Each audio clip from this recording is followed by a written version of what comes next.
Un vaste monde nous entoure, intrigant, complexe et incertain. Confrontant l'homme à ses choix, grâce à son instinct, il a su relever les défis de son temps. Un nouveau monde vous attend. Faites-en partie avec Active Trades.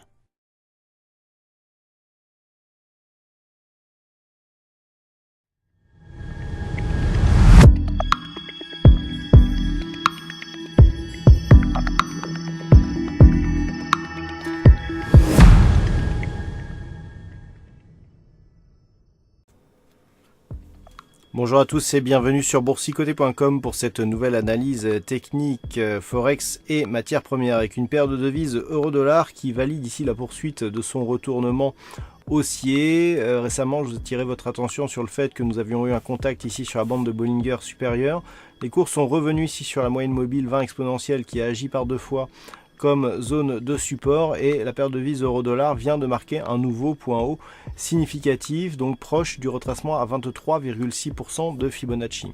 Donc d'un point de vue global, actuellement nous sommes toujours dans une phase de neutralisation ici entre la zone de point bas et ce retracement des 23,6%. Si les cours venaient à casser à la hausse ici ce retracement, l'objectif serait un retour sur la zone de retracement à 38,2% de Fibonacci qui se situe à 1,20 43.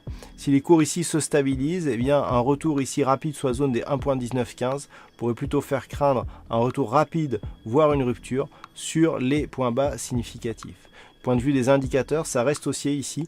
Le stochastique est haussier et rentre en surachat. Le RSI a une dynamique plutôt haussière. Attention au MACD qui commence à donner des signes d'affaiblissement.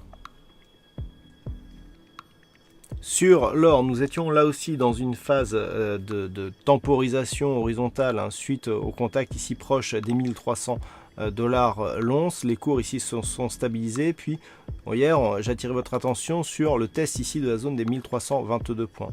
Eh bien, les 1322 $ l'once ont été cassés donc à la hausse, mais actuellement, eh bien, cette ancienne résistance n'agit plus comme zone de support.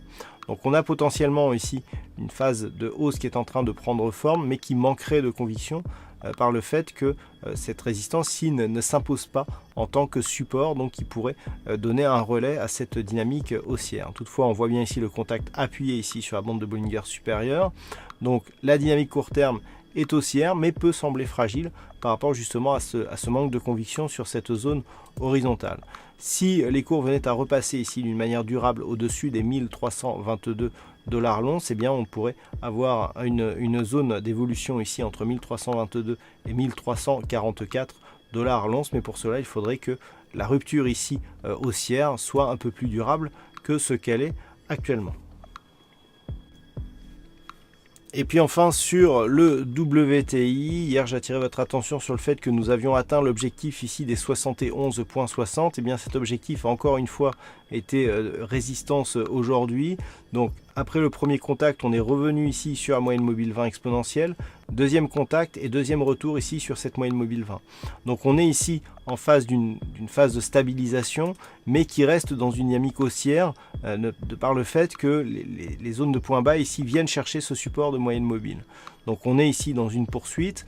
Toutefois, d'un point de vue un peu plus, je dirais un peu plus global, on peut voir que les indicateurs sont quand même plutôt sur des signaux de retournement. On a ici le RSI qui est en divergence baissière donc sur les deux précédents points hauts significatifs. Le stochastique était un peu moins visible sur cette configuration de divergence, mais le fait que les cours ici soient sur une sortie de zone de surachat et continuent ici à évoluer plutôt à la baisse montre que nous avons une fragilisation ici de la dynamique actuelle. Le MACD confirme cet état de fait, donc tant que les cours restent ici au-dessus de la moyenne mobile 20 exponentielle, il peut ne s'agir que d'une phase temporaire ici de neutralisation, voire d'affaiblissement. Par contre, en cas de rupture haussière, on invaliderait donc ce scénario d'affaiblissement. En cas de rupture ici des moyennes mobiles, premier objectif retour ici sur la zone des 69,50, alors qu'une cassure de cette zone des 69,50 un peu plus pérenne que ce que nous avions ici sur cette phase, eh bien validerait donc le scénario d'une fausse sortie par rapport à cette zone des 69,50 et une neutralisation entre donc cette résistance des 69,50 et des 66 $ le baril. Voilà donc ce que l'on peut dire sur ce point Forex et matières premières. Passez un bon week-end, de bons trades. On se retrouve dès la semaine prochaine pour d'autres analyses techniques, toujours sur le site boursicoté.com.